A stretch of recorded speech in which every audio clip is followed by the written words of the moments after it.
every single niche has its own little power law, right? It used to be the giant power law where everything was on ABC and CBS and whatever, but now it's all fragmented in all these things. And if you can, through good work, get at the top of your tiny niche, I think that's going to be incredibly valuable, because the absolute number of people may be small, but the intensity and the affinity of the relationship with the people is going to be incredibly high, right?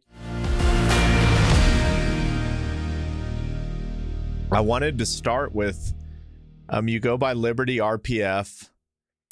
How did you come up with that name, and what does that actually mean? First of all, thank you for having me.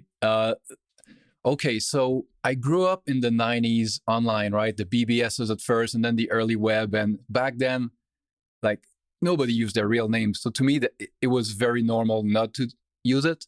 I know a bunch of people, especially on financial websites and all that, for compliance reasons, right? They're using aliases. But to me, it was just like on gaming forums and music forums, everybody used the name. And when I was about to create this account, maybe, I don't know, 12 years ago, I didn't know what to pick. So I looked at my bookshelf, and one of the books had the word liberty in the title. And I thought, oh, that's a good word, right? That's a good word to reclaim somehow, right? Because it got politicized and everybody's trying to use it. But the general concept is something that is very, very close to my heart. I've optimized my life very much for independence and liberty and control over my time and all that. So that's why I picked it. But when I went to get a URL, liberty.com and all that was already taken. So I had to add something. And one of my heroes is Richard P. Feynman. So RPF comes from his initials. And my oldest son, actually, his middle name is Feynman. I love it. Okay. If you had to describe to a second grader what you do for a living, how would you tell him what you do for a living? That's a big challenge, because I have a second grader and I'm not sure he understands what I'm doing. What I tell him is that I'm very curious about lots of things.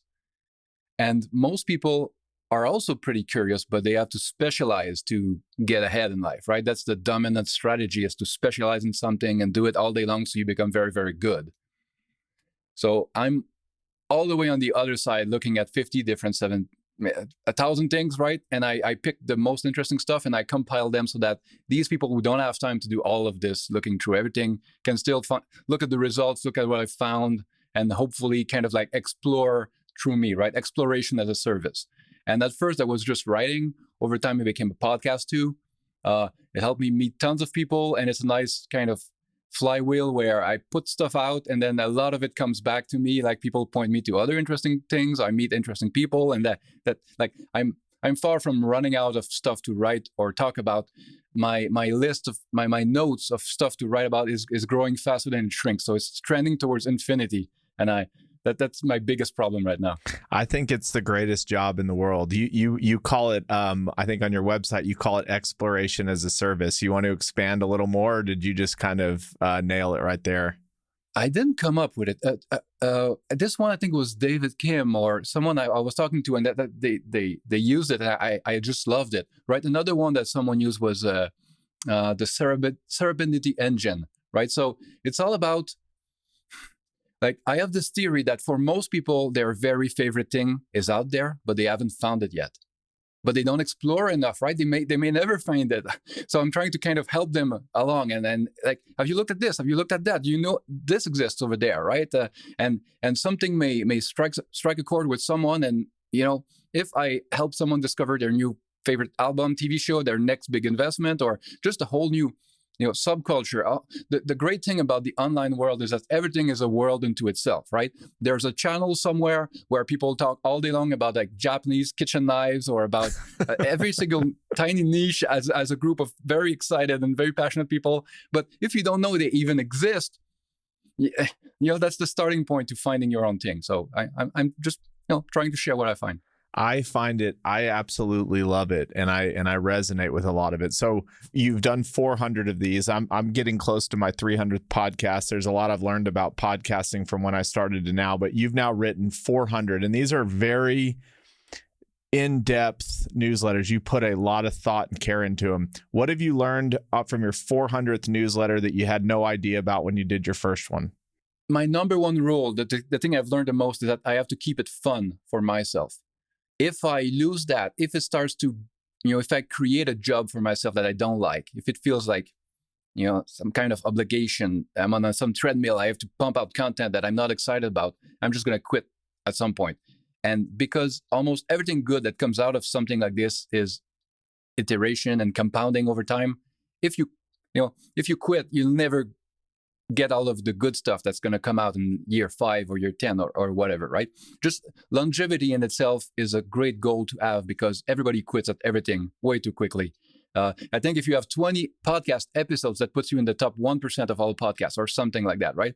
With Substacks, it's probably similar. And so there's lots of people who could become great, who could build audiences, but because any exponential curve looks like nothing for a long time, looks flat, they quit and they never get to the part where it starts to get traction. So keeping it fun, that's been kind of my North Star. And I was lucky because in a different life, I wrote daily for a long time. And I think I got a lot of bad words out that way, right? Because it's kind of like mileage. You just have to do the reps. But that part of my life also taught me that I could do it, right? I could just keep going if I wanted to. And this is the hard part too. Most people, they start something and there's the honeymoon period where it's all new, it's all exciting. There's the adrenaline. You already know your next 5 ideas, right? And so let's go. And then you get over that, and now it's just kind of like the grind, right? The discipline and the perseverance and the grit, and sometimes it doesn't work. And what do you do? And there's problems, and that's when people quit. So proving to yourself that you can do it is almost more important than being great at the outset. Just even if you don't do your best work every time, just keep going, and at some point you'll build up the skills to get there. While if you start and I don't know how people kind of, if they're too hard on themselves, or they have the wrong expectations, or it's the outer scorecard versus inner scorecard thing. But there's a way to think about these things where you have to get intrinsic value from doing it, and it doesn't matter if nobody's reading it or if you make 0 cents from it or whatever. I love that. People sometimes say why I keep going with the podcast, and my honest answer is because a lot of it's for me. I get to learn and scratch my itch, and it turns out that there's other folks that want to do that too. You just said best work. How do you know you've done your best work? Are there times where you walk away from the computer and you're like, damn, I nailed it? And are there times you walk away and you're like, I could have done better? I know I've had that on the podcast where there's some episodes where it's like, man, I could have talked all day. And then sometimes there's ones where I just didn't have my stuff. How do you know as a writer that you laid it all out on the table? Another great question. And as I was saying it, I had a background process in my brain that was thinking like, do you know what you're saying, right? How do you know, right? I think there's 2 things. I think sometimes you feel it that like, okay, this is a good one, right? I'm more excited about this one. But I also strongly believe that you should always look back at your stuff and think it was crap. If you look back and you're like, oh, I was great back then, it's like, oh, you've probably been stagnating, right? You're not growing enough. You're not pushing yourself.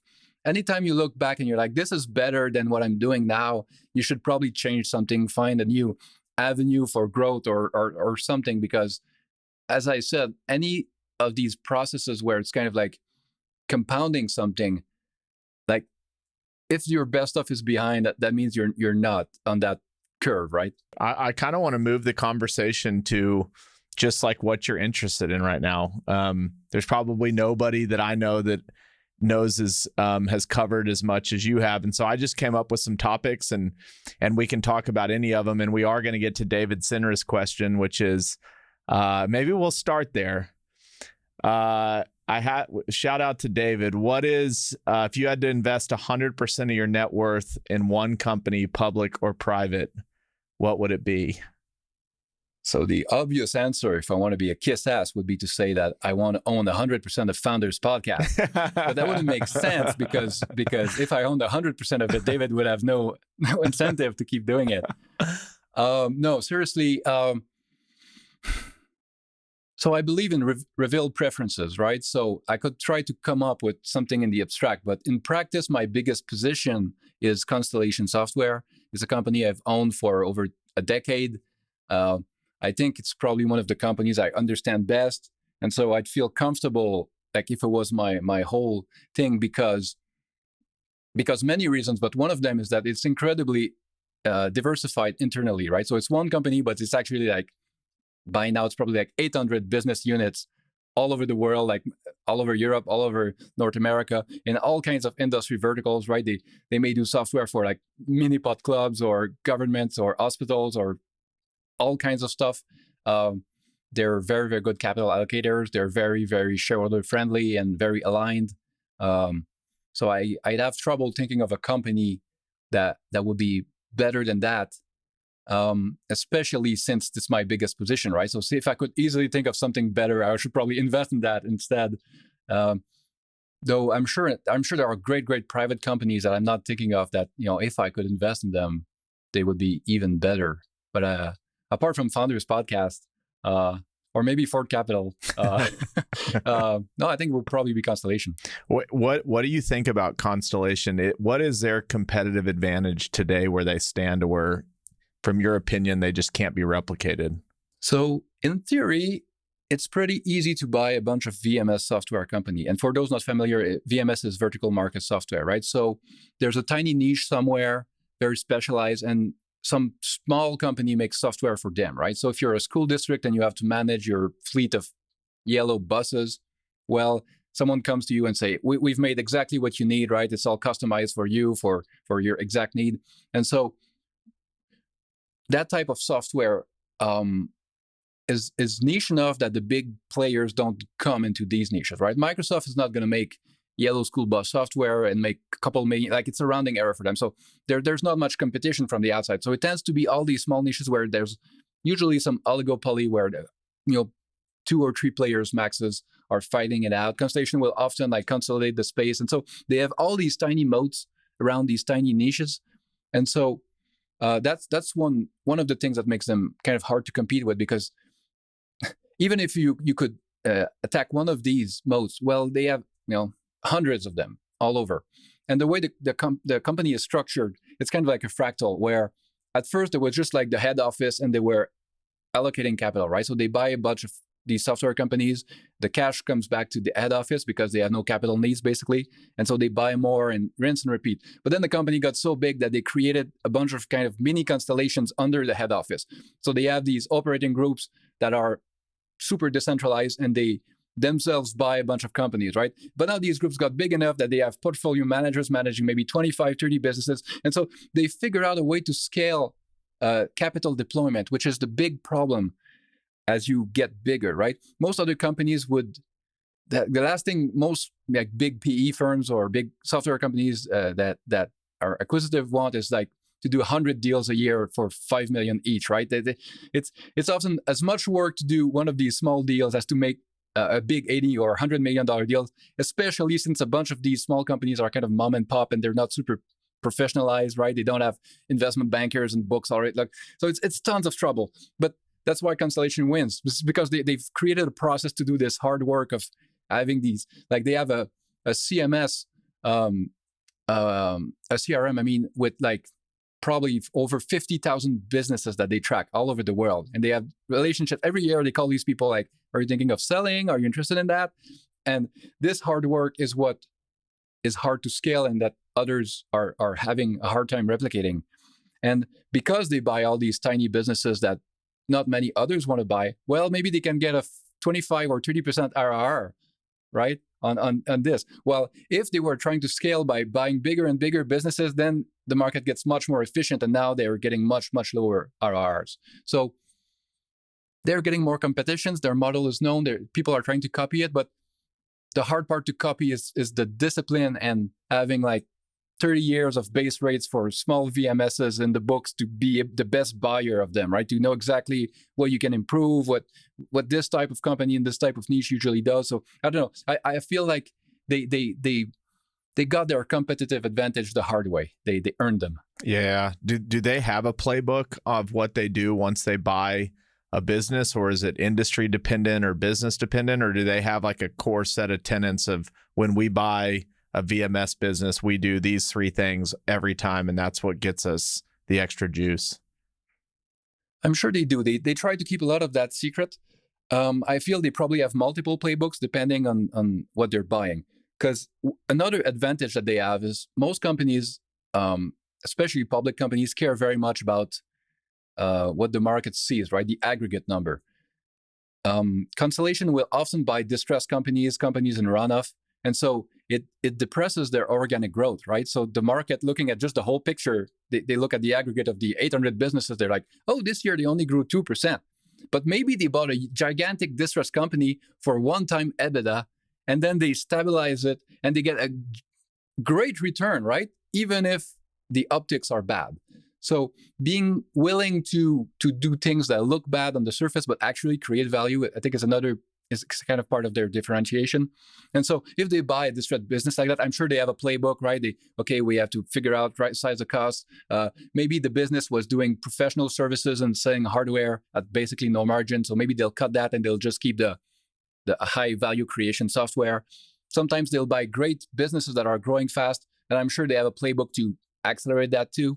But they buy such a wide range of businesses that they probably kind of look into that base rate book that I mentioned and be like, okay, what are the most similar businesses we bought so far? Okay, we have 25 businesses that kind of fit the mold. What did we do that worked? What did we do that didn't work? Because that's the cool thing. Every single acquisition they do, they track it forever, separately, right? And so they have this huge knowledge base that nobody else has in the space, which is what I think makes them a better buyer. And they also promise, kind of like Berkshire, to, we'll keep you forever, right? We don't plan to do like PE and buy you, lever you up 7 times or something, maybe not today with the interest rate, but lever you up, cut everything, and then sell you back in 5 years and rinse and repeat. And because a lot of these companies were founded by founders that kind of care about the business, the employees, and sometimes PE will offer a bit more money, but Constellation feels like the buyer of choice because they're going to take care of the business. What would take, like, if you think about what could take Berkshire down, it's almost hard to fathom what could take Berkshire down. And he's notorious for, he's had some bad deals. I think a notable one, he bought Dexter shoes for like $400 million or something, and it went out of business. Stock. In stock. I think opportunity cost of Dexter is like tens of billions by now. Tens of billions. If you had to think about, like, what is there anything at this point that how could Constellation make a really bad decision from your perspective? Like, what would totally throw them off of the track they've been on? Because it is a remarkable story. I can think of 2 things. So in recent times, they've changed their minds on bigger deals. They used to mostly shy away from them because they didn't want to use any leverage. Mark Leonard is very, very, doesn't like leverage at all, right? But to be competitive with PE and bigger strategics for the bigger deals, they kind of have to do like a deal level, do some leverage at the deal level. So they changed their minds on that, and they're starting to deploy more capital into bigger deals. And that's always a chance to make a bigger mistakes than before, right? Because if you buy a $3 million company, it doesn't work out. It's like, okay, that sucks. We've learned something, but it doesn't matter too much. It's not too material.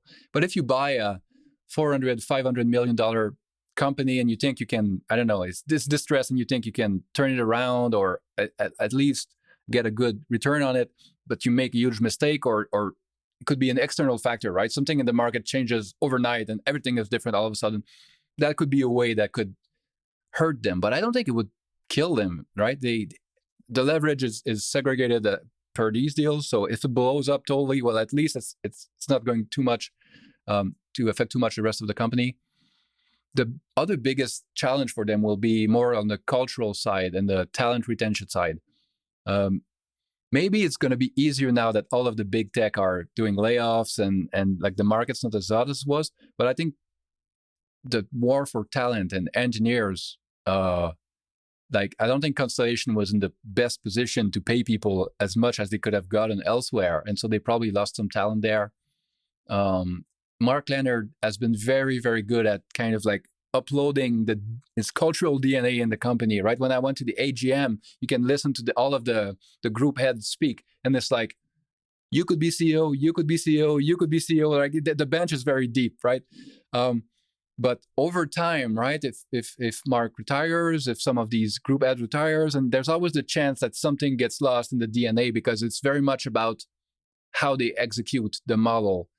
So that would be where I'm worried, right? If I start seeing signs that they're losing that part of it, that would be most worrisome.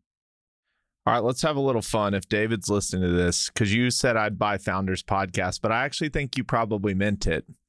How valuable do you think Founders is? When you think about Founders, and getting to know David over the last year has been just a treat. And the more I kind of think about what he's building, it's a very valuable tool. Like how do you think about Founders? What does it mean to you, and where do you think that type of brand is headed? Wow. Okay. So, when I talked about how the internet is good at eventually finding something good, but it can take a while. I have a bad sense of time, so I don't have exact dates, but I discovered Founders, I don't know, 4 or 5 years ago. I'm not sure. Right. And I was like, this is amazing. And I kept, posting on my Twitter about it. I wrote about it in the newsletter, and I got these blank stares, right? Never heard of it. Oh, maybe I'll check it out. And it's like, nobody knows it. And recently it's truly exploded, and I'm super, super happy to see that. And I think it's going to change so many lives for the better, because this is exactly the kind of content that everybody wishes they could spend all week reading biographies like David, and but most people don't, right? And this is the next best thing. And it's even better than just the next best thing. It's actually a different animal, because by the time it would take me to read one of the books that David has read like 5, right? And so if I get the kind of big ideas of 5 different books, it's kind of like the 80-20 rule, right? I may actually be getting more than if I'd read just one of the books. But then, as I keep listening to David, some of these books are like, oh, this one is great enough. I want to actually read the whole thing, right? So he's helping me pick books that I may not have stumbled on otherwise. And the rest of the time, he's giving me a lot of the value from it. And he's not actually just doing a summary of the book, right? He's not about just like, oh, I'm going to give you the Cliff's Notes. He's filtering it through his own experience, his own database of hundreds of books and connections. And now he's meeting like Sam Zell, and right? He's so deep into the founder kind of world that he's going to find stuff in the books that I would not find if I read them myself. So he's adding a ton of value. And the beauty of his model is that if something is timeless enough to have a book written about it, then his podcast episode is evergreen, right? So the archive is growing and growing and growing. And so the total value of the archive is just going up linearly, or maybe more, maybe exponentially, because of all the connections, the 400-hour conversation that he's having, right? So as he's saying something in episode 200, well, maybe it makes episode 100 more valuable, because when you listen to it with the context of what he said later, you get more out of it. So I think he's got a great business model, right? The podcast is becoming more valuable over time. He's reaching some of the most, his audience is everybody that wants to build something that from a 20-year-old would-be startup founder to, I'm sure, some 85-year-old titans of industry, right? Everybody can get something out of it. I don't even know why it would be worth it, but because David also understands how podcasts can be businesses, right? So the vertical integration that he's doing, and I'm looking at him doing it more and more. The podcast is ad-free, so it reaches the most people possible. But then in the podcast, he's selling some of his own stuff, right? So there is his members-only podcast where he's doing AMAs and his quick, Readwise, basically, highlights that he's doing. And I'm sure he's going to experiment with all kinds of other stuff over time. Some of that stuff can probably be spun out as other side businesses that he doesn't necessarily have to run, but he's going to be the distribution for it. And so he's going to create a bunch of value inside of Founders and probably have a bunch of satellites over time around it. And so sky's the limit. If I had the capital, I'd make an offer, but he's not going to sell. And it's so based around his brain that I wouldn't want to own 100% of it, right? I'd be fine being a minority partner with him, but he has to stay aligned for it to work. So anyway, I know that was rambling and all over, but I love what he's building. I've gotten so much value out of it, and I feel like he's just making the world a better place, basically, by taking all of that stuff that's sitting on a shelf somewhere inside of a book that's not in the minds of all these people, and all of a sudden he's uploading it, to tens and tens of thousands of people, and exactly the kind of people who can most benefit from it, right? Because they're going to be able to apply it in their own businesses. just talking to him gets you energized. I mean, he's a joy to talk to. You kind of said you were beating the drum for 4 or 5 years, saying everybody needs to listen. And then there was a tipping point. And I think you're probably seeing a lot of those tipping points due to what you do, where things, you kind of maybe have an insight that this could be big, but nobody else has caught on to it.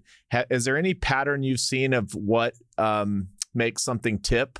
Like was there anything that you recognized with David, that there was a tipping point, or anything else in the world that you kind of saw coming that eventually took on, and maybe the patterns those follow of when something's ready to kind of explode? The first thing that comes to mind is, at some point, if you put stuff out there long enough, you get a kind of a core group of evangelists around you, right? And these people do a lot of the work of getting you to the next level. And so I remember when Patrick O'Shaughnessy was asking on Twitter, right? Oh, any good podcast? And then there's all of David's fans in there, right? You have to check this out. You have to check this out. You have to check this out. And there's a lot of choice out there, right? There's hundreds of thousands of creators on YouTube, podcast, newsletters. It's very, very hard to cut through that. But I feel if you have a core group of super passionate people, like kind of like I was about David, who like, I have to tell about everybody because like this is great, right? I'm helping you by telling you about it, right? Or if you inverse it, right? If I'm not telling people about it, I'm doing them a disservice because I know how good it is, right? It's the same thing with like honest marketing is exactly that. If you know you have something great and you're too shy, or you don't enjoy like being promotional, so you never talk about it and you don't push it, you're kind of doing your would-be customers a disservice, because the thing is actually great. It's actually going to help them, right? So that's how I feel about a lot of these creators who they get to a point where it feels like anytime something around that field, that topic is mentioned, there's always a bunch of people coming out and mentioning them, and that cuts through the noise. And Patrick mentioned when he did the partnership with David, how that's kind of like how he discovered him, right? At first, it was like David had his paywall, and it's like he had all this friction. It was harder to get him to know, but enough people can keep telling you about it. And David also even mentioned that some of his biggest fans, they bought, maybe it was you, I don't know, they bought dozens and dozens of subscriptions to his podcast, and they gave them away to their employees or their friends, right? When you have these types of evangelists around you, something's going to happen at some point. It can't stay static. Either you just stop it and it dies there, or you break out at some point. You said using the podcast, but you might be able to do this with your newsletter, and you're starting to see it, even the latest news on like Ryan Reynolds, where you're using something that has made you well known and then pointing that attention at other businesses or things that you have equity in. And that's the new model. It's no longer, hey, we're going to get some famous person to advertise our product. The new model is that person's either going to own part of your business or probably start that business.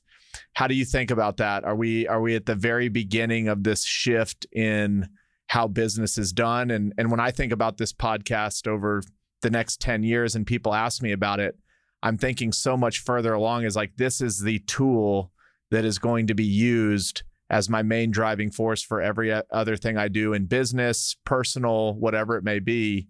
And you certainly know what that's like with, the community that you've built and what you might be able to offer them and the value that you'll get down the road. So how do you think about that from like where we're headed in the business world? I want to say 5 things at the same time. That's my curse. I wasn't going to go in 5 directions. I think it's super, super interesting. And I think there's been an inflection point a few years ago, but now people are starting to realize it, where, they say that CAC is the new rent, right? Customer acquisition costs, right? So in the old days, there's 3 channels on the TV. There's a few big magazines. Everybody sees the same things. You're a big CPG brand. You buy some ad in there, you reach everybody, or the middle of the bell curve, right? And that's fine. That doesn't work anymore because everything has fragmented into a million small niches. And so getting people's attention is more valuable than ever because it's harder than ever, right? If you advertise on one of the big channels now, you don't reach most people. You may not reach the most ideal customers for what you're doing, right? And so if you can find someone who has a relationship with those people all of a sudden the attention that they have is much more valuable to you because it's much more targeted, right? It's not the middle of the bell curve randomly where you're talking about cars to 12 years old and you're kind of missing the mark all over. And so that's one thing, right? I think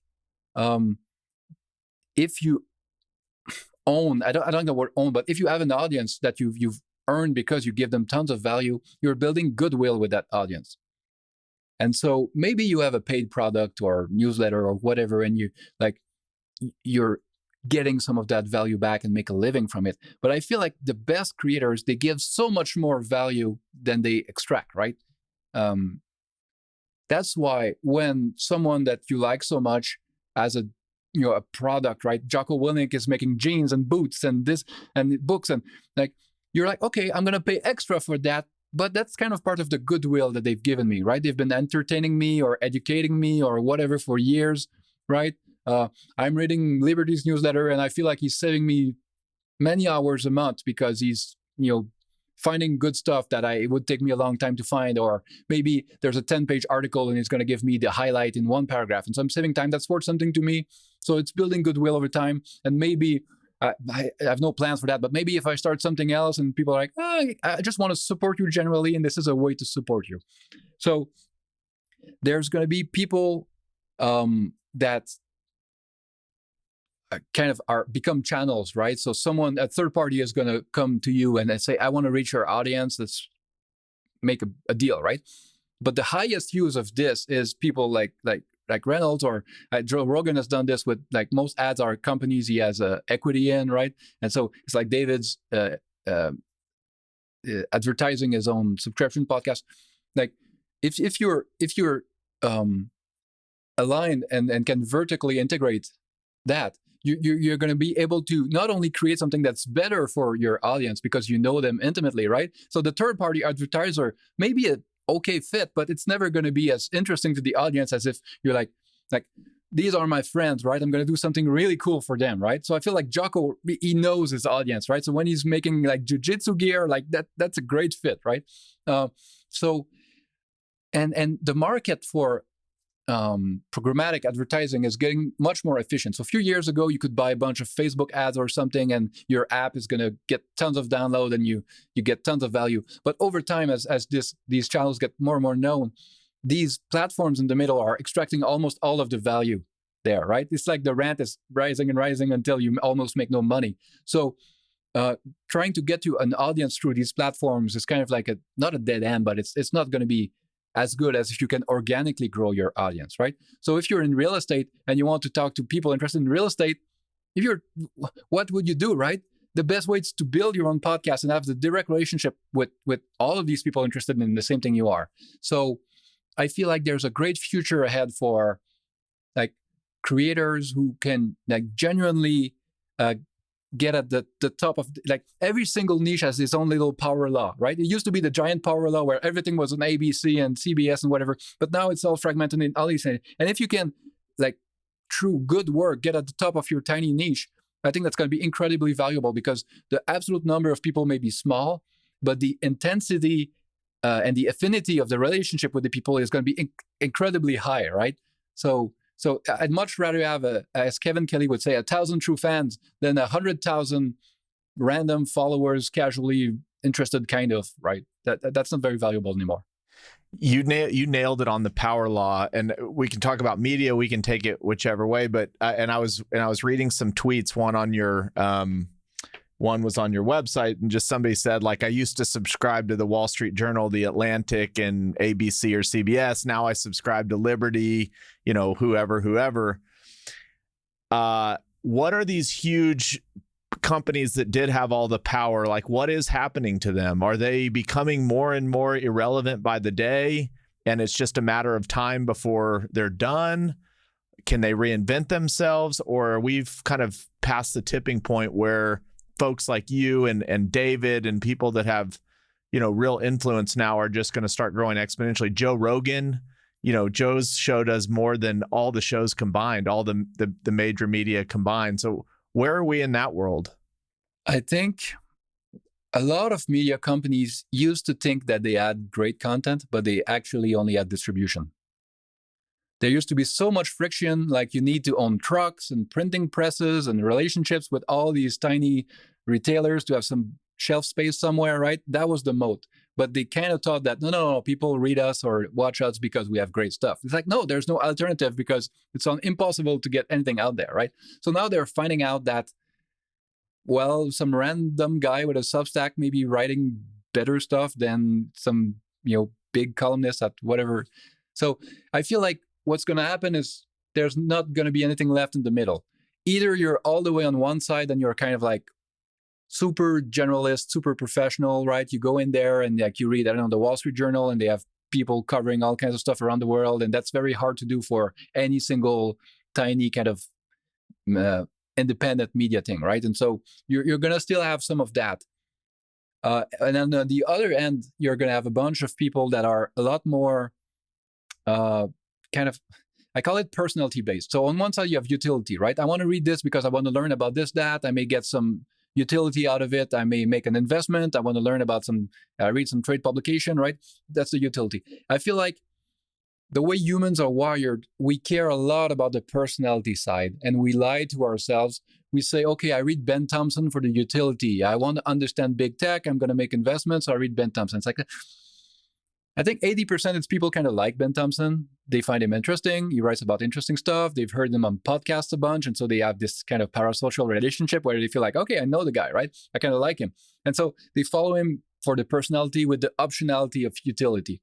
And I feel like if you're a great writer at The Atlantic, you have to go through a bunch of middle person, right? To get to your audience. And the audience is really owned by The Atlantic, unless you can differentiate so much and be at the top of the pile. So by going out on your own and starting your own Substack or podcast or something, well, maybe you don't have the prestige of the great brand, and maybe you don't have the automatic distribution because you're bundled with other writers more popular than you are, so people can find you that way, right? There's some advantage to that, but the relationship with your readers is going to be so much better, and direct, right? It all accrues to you. Your work accrues to you over time, and you can build something where, because you don't have someone in the middle taking 80% or something of the revenue, you can make a great living, probably a better living with a lot fewer readers that are much more interested in you, right? The affinity and the intensity of the relationship that I was talking about is going to be much more powerful there. And so I feel like almost everybody that's more personality based is going to get out of all the old media and start on their own.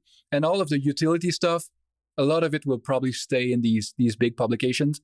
And people trying to be in the middle, trying to, like a random Substack like me, but trying to sound professional and buttoned up and sounds like a Financial Times article, that's not going to go anywhere, right? That's part of the reason why, like, I write about my family and make stupid dad jokes and which TV show I've been watching and all that. It's because that's really what I'm doing all day, right? That's really what I'm thinking about. And over time, if you get to know me and you're like, oh, wait, yeah, I overlap with that guy, right? We have similar interests. That's a way to build a kind of trust where, because there's an implicit trust, right? When you subscribe to someone, it's like, I'm giving you access to my inbox, right? And so I'm giving you access to what I'm going to think about in the future. That's kind of powerful. It's like following someone on Twitter, right? It shouldn't be done lightly. You're giving someone access to your brain, basically, right? And so I'm trying to build the implicit trust that, okay, I know you enough. I know the kind of stuff you find interesting is the kind of stuff I find interesting. So you have permission to send me stuff, right? That's kind of sacred in a way, right? That's very powerful. But you can't get there if you're trying to be bland and sound like everybody else. Every seeking alpha writer, it kind of sounds the same mostly, right? So that's what I'm trying to avoid.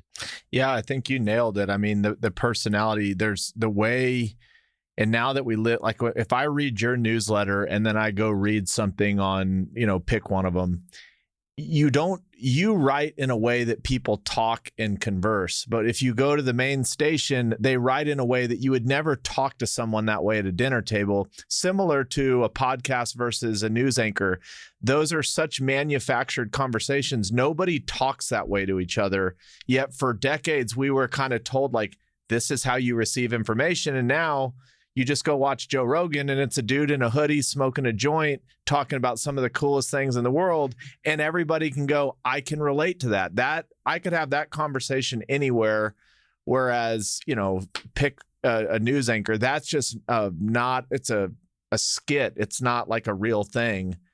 And I think we're living in a world, at least I feel this way, I think you do too, where we are craving authenticity and people that are genuine at levels that we've never seen before.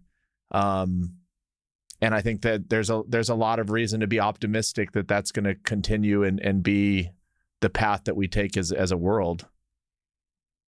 Yeah, there's a saying by Naval that I love. It's escape competition through authenticity. And so what I'm trying to think about, who's my competition with the newsletter? I don't know who it is, right? Who's going to be more liberty than liberty, right? A bunch of people may be better writers, may be more interesting, may have deeper knowledge in the same type of field that I cover, but I'm not seeing anyone that's doing it quite the way I'm doing it. And I feel like one of my goals with writing, right? And I love when you mention you write as you talk. That's the goal, right? I don't know any rules of grammar, and I don't know any of that, but I've developed an ear for dialogue over time, right? My favorite show is Deadwood, right? So I feel like if my newsletter can be like good dialogue, if you could cut and paste it into a Word document without a byline, without any graphics and color scheme that would be recognizable, if I could email that to you and you read it and you say, oh, that sounds like liberty, like my job is done. And on the podcasting side, what you say is right on the money. For decades and decades and decades, we've heard fake type of voices, right? All the time on TV, on radio. It's all people speaking in a way that nobody speaks. But podcasters allow the real human voice to come back. And we've evolved for this. We're sitting around the campfire and we're talking to each other and telling each other stories and making each other laugh and all that stuff. And that's the real human voice. And there's some podcasts that I've been listening to for 10 years, right? Like ATP. I know that I've had the three hosts talk in my ears for longer than anyone except my wife, maybe. And so I feel that I know them on a level that's like maybe deeper than some of my close friends that I don't get to see as much as I would, right? And so that's why when two podcasters that listen to each other's podcast meet for the first time, they already know each other very, very well. That's the quickest relationship that I've ever seen.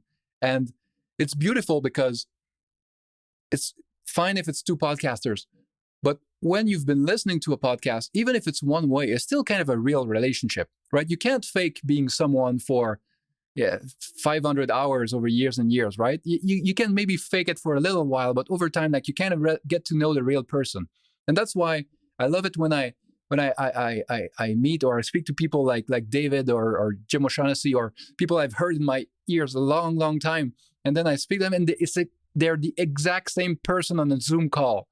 There's no fake persona. It's not a character that they're playing. It's like, okay, like it was true. Like it's all true. It's really you. That's very, very cool. Speaking of authenticity and being you, I'm going to now go to a topic that is like all the rage right now, which is ChatGPT, which is what now people are using to maybe be the, if they're trying to write an email or try and communicate, now they might be going to this thing called ChatGPT. So I just kind of want to start it with, if you go through a lot of your recent newsletters, you're talking a lot about it. So what is your thought on ChatGPT? I mean, we've just talked about authenticity. And now we're going to something that I could make an argument is not very authentic. You're using some computer's words to now become yourself, which could make a lot of people all sound the same. How do you think about that? I wrote something recently about how it seems very dystopian to me to imagine a world where like your Microsoft Outlook is writing an email for you and the person on the other end has their own AI reading the email and replying to the AI, and it's a bunch of AIs sending back and forth a bunch of bureaucratic crap, right? That sounds terrible. I feel like it's a tool that's extremely powerful and it's extremely fuzzy. So we don't know yet what it can do. It's changing so fast that by the time we figure something out, it's already something else, right? GPT-4 that just came out now has a vision aspect to it, right? It can understand text and vision as input, right? So that changes everything again. I feel like most tools, it's all going to be in how you use it. So if a bunch of bureaucrats want to send back and forth crappy emails and memos with it. It's going to take something that was terrible to begin with and amplify it, right? It's like instead of shoveling crap with a shovel, now you have a bulldozer. It's more crap, but it's more powerful too. The most interesting thing is when you point that tool in the direction of more creative aspects.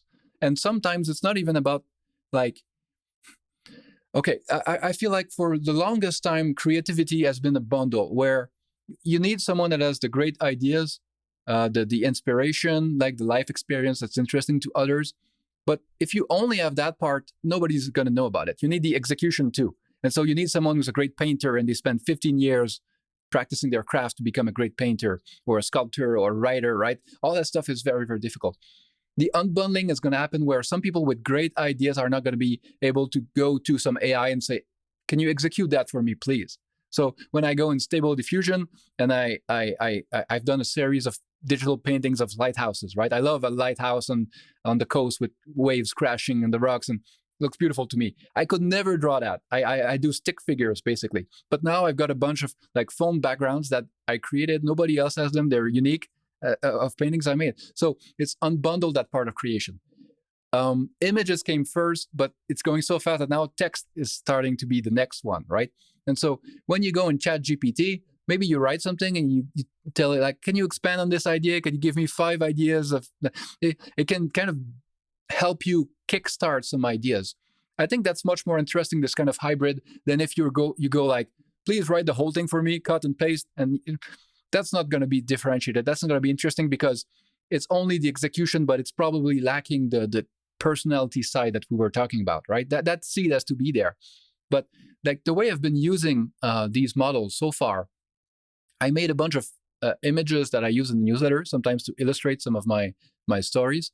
And because I publish 3 times a week and I don't have much time, I use an app called Barely.ai, made by a friend of mine, Trung Phan, and he has a co-founder too. And that's kind of a front end for GPT-4, right? So I use the grammar and correction feature that they have in there. So sometimes I'll cut and paste a few paragraphs and it's going to find like, oh, this word or this sentence structure could be better this way. And I still make the final call. I don't take all the suggestions, but this has helped make me more productive with something that would be more make work than creative, right? So if I can do that part faster, I can spend more time on the actual like reading more stuff, listening to more stuff, getting more ideas, writing more. And hopefully more people use it that way to automate a bunch of low value work, right? A bunch of lawyers filling out forms and templates, maybe they can automate part of it so they can spend more time on the higher value part of their legal practice, right? Making more decisions, giving advice, all that. But like most tools, it can be used like you can hit someone on the head with a hammer, right? So, not necessarily good. I'm just worried that it's not just a hammer, it's incredibly powerful. So this is the part where I'm like, let's be careful because some of these models are going to be able to, I don't know, do computational protein design, right? You can do a bunch of biology stuff with it. Well, someone with bad intentions can make all kinds of crazy stuff with some of these models, right? So that's the part where I'm like, let's be careful because the power is so great, but the power for good is also gigantic. So let's like try to get as much as possible from the creative side and the good side and mitigate as much as possible the other potential bad stuff.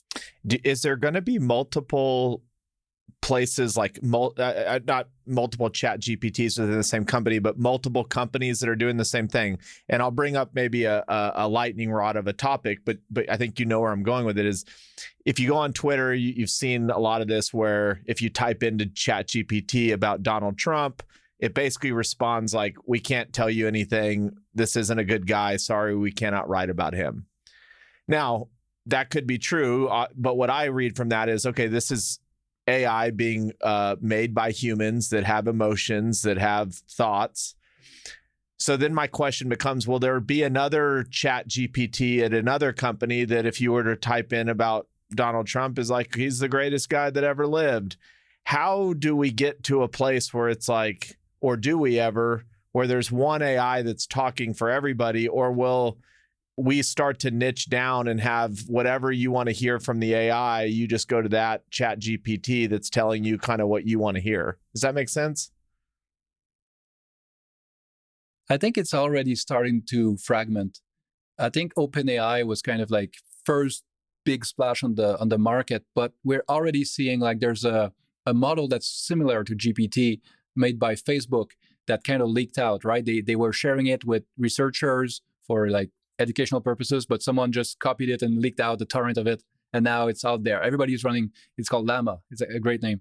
And so everybody's running little llamas on their desktops and computers and in the cloud. And they're tuning it differently. They're even through the ChatGPT API, they're stealing some of the reinforcement learning that OpenAI did, and they're giving it to this Llama model for like, I don't know, $600, right? So OpenAI spent millions and millions and millions of Microsoft Cloud time to train their model and then fine-tune it, and someone else can just, by having the two models talk to each other, one learns from the other. So I feel like there's going to be a ton of these models. Some are going to go run in the cloud with the big companies, right? Google's going to come out with its own, but there's also going to be open source models. There's going to be small models, and this is going to prevent a lot of this one big company having all the control and trying to tell everybody what to think.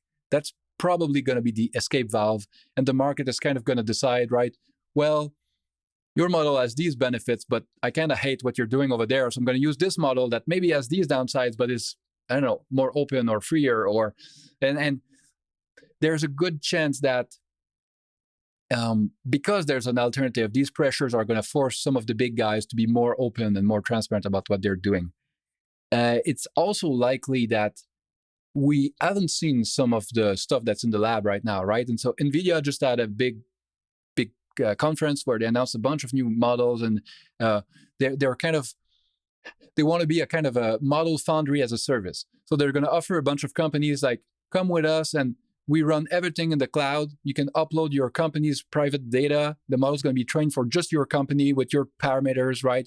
What you want it to do, the limits. So this kind of infrastructure is going to exist for a bunch more people to experiment with these models that don't necessarily have a lab full of AI researchers, but they still have a use case for it, or they have a vision for what the model could be doing, right? Some may create kind of like companions like in the movie Her. Some may create things that are purely tools that just take an input and there's an output on the other side. Like there's a wide range of kind of stuff that we can do with these, and we're just starting to figure it out. Is it by coincidence that all these companies are now starting to release their AI at the same time? You use Facebook. I know Google came out with something the other day, OpenAI and Microsoft. Or is that just a byproduct of the speed of innovation? Everybody kind of got to that finish line around the same time, or at least where they're releasing these new products. AI has been around for a while, but now it seems like that moment in time where there's a tipping point. It's just like every day one of the big companies is releasing something new. Is that a coincidence? Partly, but I think there's a difference between the technology and the product. ChatGPT is largely based on a model that has been existing for 2 years, right? It's based on the GPT-3 line, GPT 3.5. There's a few sub-models like Da Vinci and Codex, but all that stuff, it kind of existed, and a bunch of people played with it, and it was super powerful. But until you put it into a product that most people can just, hey, I can chat with it. It remembers what we said before. Just make a few product decisions, and all of a sudden the same tech explodes and has 100 million users in like a month or two, right? And I think what OpenAI did, they kind of unlocked this product, and now all of the other labs are like, oh, we have the same tech, but we can just package it in a similar way, and now it works. It gets traction. Stable Diffusion kind of did the same thing with generative visual models, right? And so you had DALL-E at first, like, oh, make me an avocado chair, and poof, the image pops up, and that's cool, but it was private beta, nobody had access to it. And then Midjourney comes out, and like, oh, that's very cool, it's more accessible, but you still have to log into Discord, it's complex, and then Stable Diffusion comes out, it's like, it's open source, do whatever you want with it, and the community builds so many ways of using it, so many graphical interfaces, it's hosted on tons of sites, and now it's so accessible that like it was the product moment basically for this type of AI, and now the adoption went vertical, right? So there's going to be other product moments. I feel like we've done like 10 years of, well, not quite 10 years, let's say Transformers in 2017. We've done years and years of research on the technical side. We've been growing the models, and now we have to build the kind of Steve Jobs side of it, right? What's the interface? What's it actually doing? How do people get to have a mental model of how it works? Because if you give someone like, hey, go install Python and write command lines about it, nobody's going to use it. But if you do like ChatGPT, all you need is a browser, there was no friction. Interesting. All right. What are we'll kind of come down towards the end here, but I wanted to ask you, what are 3 things, or it could be 1, 2, 3 things that you're really interested in, that you've been researching, that the common folk would not know exists? Like, are there anything on your list of things to write about, or things that are at top of your mind that you go, man, I'm really interested in this, and it's not yet hit a tipping point? These are things that we, a year from now, if we recorded, or 5 years from now, would be obvious, but they might be obvious to you given the level of research and, in-depth work that you do to find this stuff. That's a good question. I'm never good with like, what's your favorite album? What's your favorite movie? But one that comes to mind, and it depends where you are, right? So some of your listeners may be like, it's the most obvious thing in the world, but not everywhere, especially not in North America. But I feel like saunas are about to become a lot more popular. I've been diving into the research, and Rhonda Patrick has done a great kind of summary review of all the science on this. But tracking people in Finland where like everybody has a sauna, and some people use it like 5 times a week, 7 times a week, 2 times a week. And the amount of difference that it can make to your health is incredible, right? For big users, they find lower incidence of like Alzheimer's disease and cardiovascular disease by like 40%, 50%. It's almost as powerful as exercise, which is probably the best thing you can do. But it's a kind of like, a sauna basically mimics cardio exercise, but pretty easy for most people to do, right? There's a bunch of people, you may not get them to run and then go on a treadmill or bike for a few hours a week, but sit in there, relax, right? And so the aspects for sleep quality, there's great results for people with depression, mental health, and if you help sleep quality and fix depression, well, it's all tied together, right? If you sleep better, your immune system is better, you're going to be healthier, you have lower risk of Alzheimer's and all that. And so it seems like a kind of a random thing, but if you could give me a pill and my risk of Alzheimer's and cardiovascular diseases and all kinds of stuff, and my sleep would get better and my mood would get better, I would pay a lot for that pill, right? But just my wife and I want to build a sauna in the backyard now.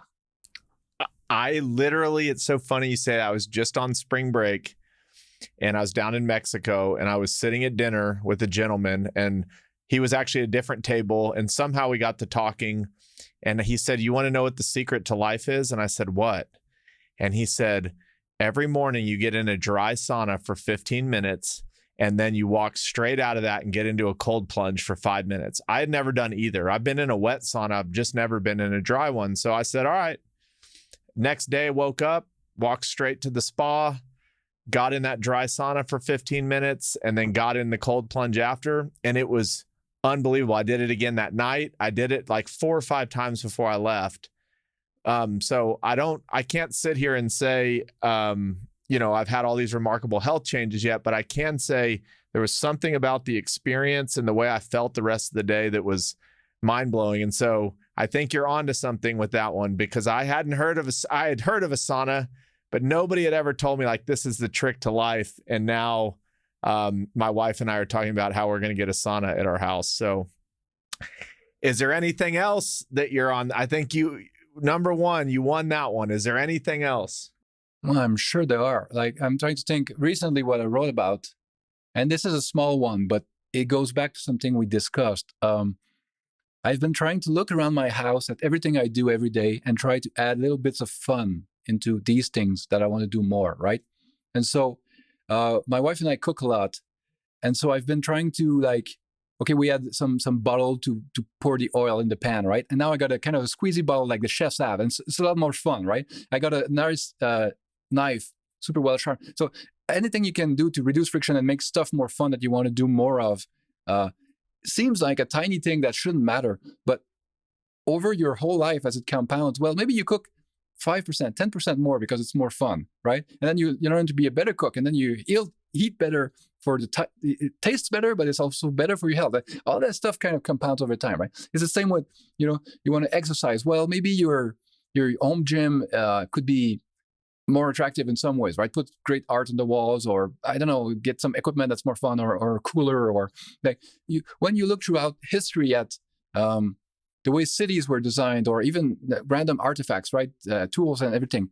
Sometimes you go somewhere or during an era and everything is super boring, right? A bunch of Soviet buildings and Soviet cars and clothes and everything is super boring. And you look at other times and I don't know, Italian Renaissance, everything is great, everything is colorful, everything has little details that are cool to fidget with. And so I feel like these periods really got it, right? They got the psychology of things. And we go through these cycles where we forget and we're just utilitarian to the max. And I don't know, I feel like this is making life harder than it should be, basically. All right, my man. This has been an amazing conversation. How can people find you, subscribe to your newsletter, listen to your podcast? How can people get in touch? The best way is probably to go to libertyrpf.com. RPF like Richard P. Feynman. So libertyrpf.com is the Substack, and the podcast is part of the Substack, right? So it's all in the same place. You can click the links at the top and you see the podcast, and that's probably the best way. Thank you very much for today. This was awesome. Thank you so much. I had a great time.